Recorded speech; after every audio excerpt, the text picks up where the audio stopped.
Good afternoon and welcome to Your Future Impact, the show that helps you level up your career and create the future you want. And today we're talking all about entrepreneurship, what it takes, how to begin, and the mindset behind it. I'm Helen Rivero, Career Development Specialist and founder of Your Future Impact. Joining us today we have Emma Burke, founder of sports brand Laceeze, who also appeared on BBC Dragon's Den earlier this year, and we'll be diving into that experience during today's conversation. So thank you, Emma, for being here. So we'll jump straight in. So could you tell us a little bit about your journey of entrepreneurship leading into Laceeze? Yeah, so I didn't start out as an entrepreneur. I left school, all I wanted to do was work with animals. So left school, went to college, trained as a vet nurse. But there was something in me that I wanted to be my own boss, and I couldn't do that in the veterinary world. So I set up a cleaning company. Again, wasn't what I wanted to do, but an opportunity came about that my husband said they couldn't get cleaning companies that were reliable. So yeah, started as a cleaning company, didn't have a clue what I was doing. Google was my best friend. And that grew considerably. We had 60 members of staff at one stage, sort of full and part-time. But when I had my children, my priorities changed a little bit, and it just didn't sort of fire me up anymore, that business. So we closed that down. And the same for Laceeze, really. I didn't set out to have a kids' sports brand. I was a sideline parent watching my boys play football. And it was during one of those sessions that another little boy came and his dad put an elastic band around his football boot. Somebody said, "Why are you doing that?" And he's like, "Stops the laces from coming undone." Now, anybody that's been involved in kids sport will know that laces come undone all the time. Yeah. So we watched this little boy, and lo and behold, that elastic band did the job. And really, there was just kind of like this light bulb moment there, like, could we produce a product that works and that kids will want to put on their boots? And that was 2016, and then Laceeze was launched in 2017. Wow, that's an amazing story. Like you say, often it's not a case of like we instantly know that we want to be an entrepreneur, but we start working and then we start thinking, well, maybe I could run my own business, maybe, if an opportunity came, which it obviously did with your experience. Yeah. So with those young people watching, thinking about starting a business, but they don't know where to begin, what were the first steps you took after you had that initial idea with Laceeze? Yeah, so I mean, Laceeze is quite a unique one, because actually for me, I'd obviously run a business, but I knew nothing about manufacture, supply chain, all of these things the sort of basics of business at this stage. And I suppose for us, the first thing was to find a manufacturer. So we had like an idea in our mind that this is a product, it's going to look a little bit like this. There's a little sketch, we still got it today, of what we thought the original Laceeze band should look like. And then, finding a manufacturer. Now, there is a bit of a story there that the first one that we had produced our product for us. First batch was great, just getting close to our first Christmas, and started getting some problems, some flaws and breakages, and the quality went right downhill, and we actually had to pull that product from and kind of like literally stop sales at our first Christmas, just because we couldn't risk having something that was poor quality on the marketplace. So we needed to get back up and running really quickly, but obviously not so fast that we had another poor quality product.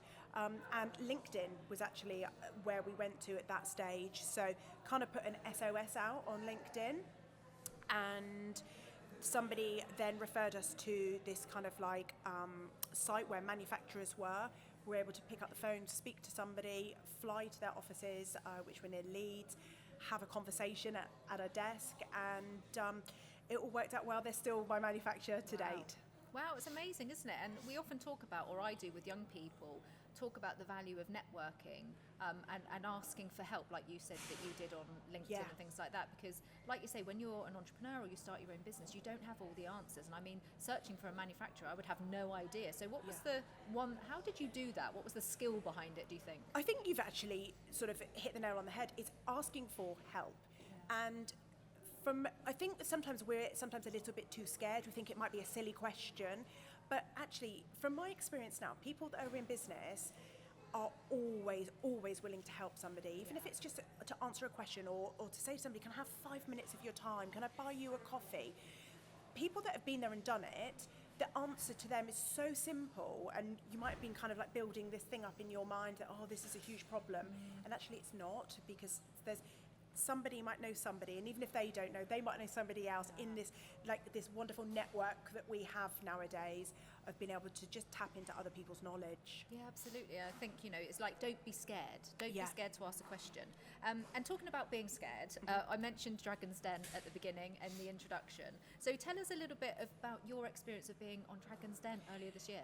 Yes, so when we launched the company, if I had £1 every time somebody said you should go on Dragon's Den, we would have retired by now. And so when we launched, we did apply to Dragon's Den and had a conversation with a producer, but they said at that point that they classed us as pre-revenue. We did have some sales, but it was too early. So they said, sorry, come back another time, something that we completely forgot about, to be honest. Then in 2022, there were some changes in the company. I had a co-founder who exited.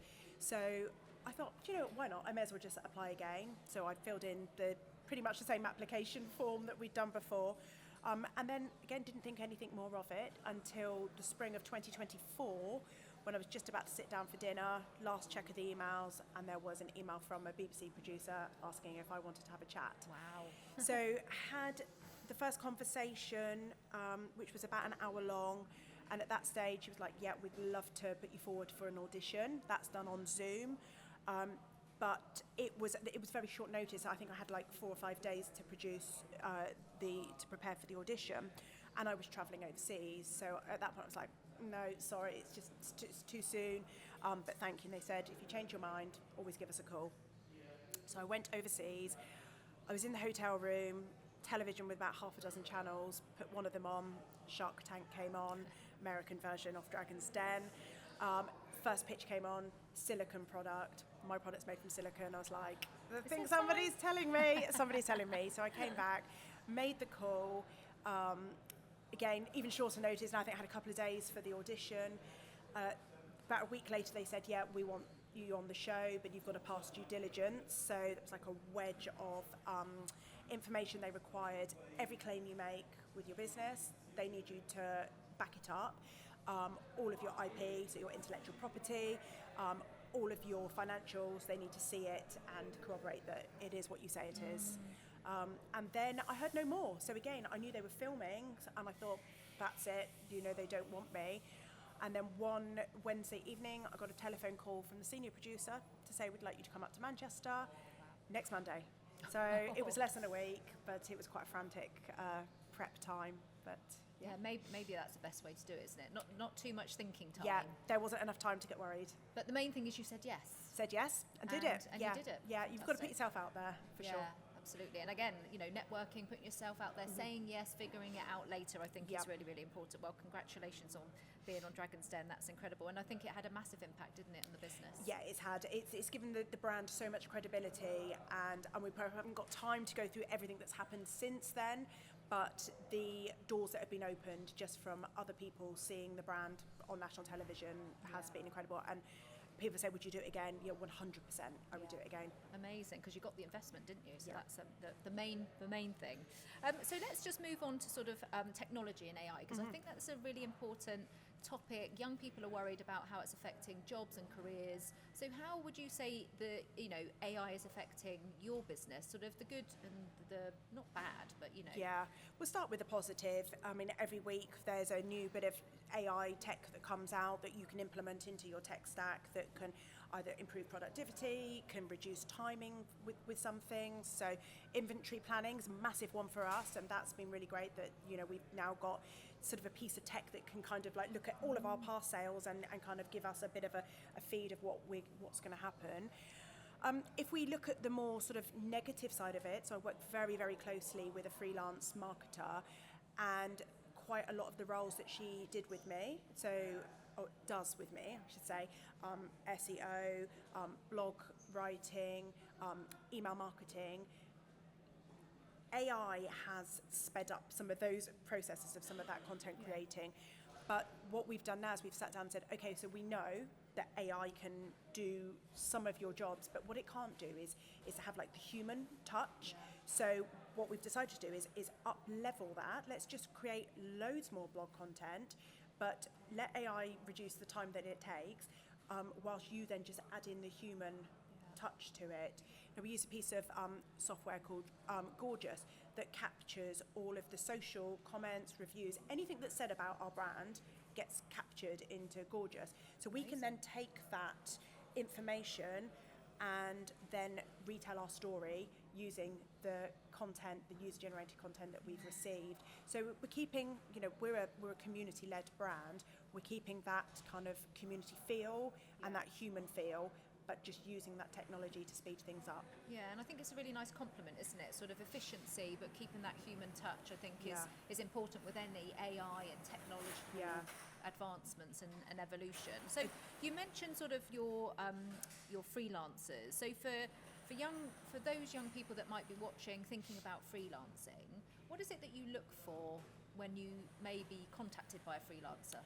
Yeah, so one example is that we've got a content creator working with us at the moment, and actually I wasn't looking for somebody, but he contacted me and said, can I possibly try some of your product to make some review videos? So we sent some product to him. His review videos were amazing, and then he's like, can I do some more? And he's been with me for quite some time now, and we just give him the kind of like the free reign to create for us. Now, if somebody came to me today and said, oh, can I make some reels for you? Probably wouldn't have the headspace to say, yeah, do that. If somebody came to me and said, here's a little clip of a reel that I've made that I think will work really well for your brand, that would pique my interest, because immediately I can see that somebody has taken the time to have a little bit of a research of my brand and my brand values and what we already do, and then put their own touch onto it and get my attention. That's what I would say. You need to get my attention to be able to want to work with me. It's so important, and I think that's a great example of freelancers that might be speculative. And I talk to young people a lot of the time and say you can't just rely on job boards to look for opportunities, because some employers just aren't simply posting on there. Yeah. So speculating, sending a CV, sending a show reel, sending a portfolio, or like you say, coming up with a fresh idea is really going to help them stand out from the crowd and potentially get an opportunity or pique your interest enough for you to say, actually, let's have a look at... Sometimes you don't even know you're looking for somebody. That's the point, and I think that was the case with the one chap that we've got now. And it's like, another example is somebody that works with me in fulfillment said, can I try TikTok Shop?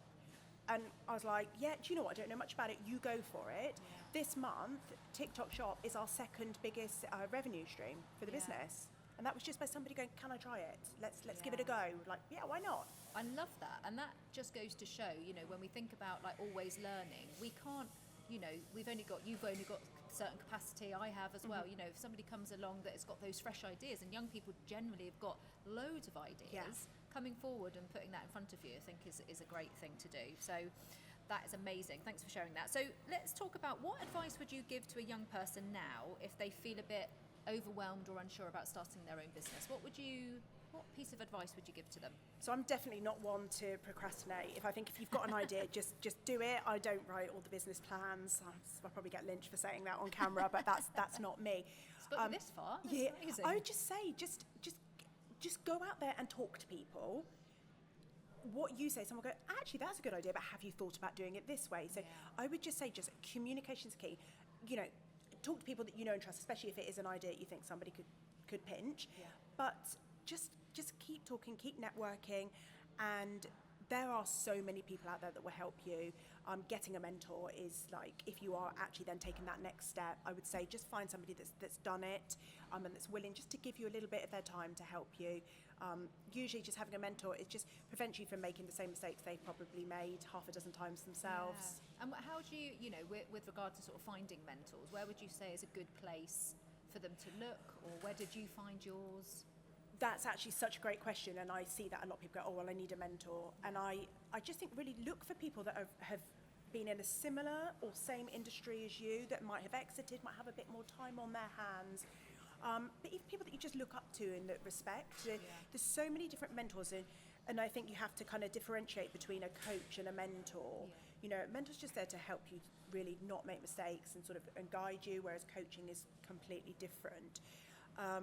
But again, if you don't know anybody, then start looking on LinkedIn. Start, putting just question there. Can anybody recommend a mentor for X, Y, Z? And I say LinkedIn a lot. I really feel like even as a young person, probably don't use it. It probably looks a bit boring, but I would start building a LinkedIn network as young as you can, because some of the contacts that I've got through LinkedIn have just been amazing for me. Yeah, I think, LinkedIn, I mean, there's lots of workshops and masterclasses on LinkedIn, and, that's a starting place, isn't it, to get your profile there. It should replicate what's on your CV. I always say to young people that actually if you're going for a job or you're looking at a certain career, the one thing employers will do, especially from an HR perspective, which obviously I've sat on that side of the table, is that they are looking for, what's on your CV matches your LinkedIn profile. And I always say, encourage young people to either post on, pieces of or articles of interest. So let's imagine that might be something that you have posted and you see some comments from some young film editors, and you go, oh, okay, who's this person? So I think, the value absolutely is in professional networks like that, and getting to network. Do you do a lot of networking? I do when I have time. Yeah. And I this last year I've really invested quite heavily in kind of like courses and personal development, and again you then tend to be with a group of people in your cohort, so you learn from them. So I've never ever stopped learning. And each year I'm like, okay, I've done that course now, what's next for me? Yeah, absolutely. And I think we can't just switch off learning, can we? We have to, whatever it is, whatever industry, whatever career pathway, you always have to remain curious, which I think is one of the key skills. Evolving all the time. Yeah, absolutely. It's very fast paced. Change seems to be happening a lot faster at the moment. Yeah. And like you say, keep learning. So this has been amazing. Thank you so much for all of this wonderful insight. It's been fascinating listening to your story and your journey from veterinary nurse to entrepreneurship. So what we're going to do now for the last minute, we're going to go into a quick fire round. So that's some random questions. Well, some of them are random, some of them aren't. And we've got 1 minute, 5 questions. So we're going to get started. So quick fire round, 5 questions, 1 minute. Okay. So what is one skill every young entrepreneur should build? It's just resilience. It's just being able to take what is thrown at you and be able to bounce back from that. Okay. What personal quality do you, when meeting someone that you might work with, what is a quality that you look for? I look for people that understand our brand and they can align with our brand values. Okay, perfect. If somebody you came across had zero business experience, what's the one thing that they can do to get started? Zero experience. Just take that leap and start speaking to people. Yeah, okay. If you weren't running Laceeze, what career would you love to try? Something with animals. I would probably love to have an animal sanctuary. That's my exit plan. I love it. And if your entrepreneurial journey were a movie, what would it be? It would be a comedy, honestly. I think some of the things that happen and you think they're horrendous at the time, and then you look back, actually, it's just quite amusing. You have to laugh at yourself. Yeah. I think that's key. For sure. Yeah, absolutely. Thank you so much. Emma, thanks for coming today. It's been a wonderful interview with you. If you have any questions or you would like any more support with careers, interviews or skills development, you can reach us on Facebook or Instagram. Have a great day and see you all next week. Thanks.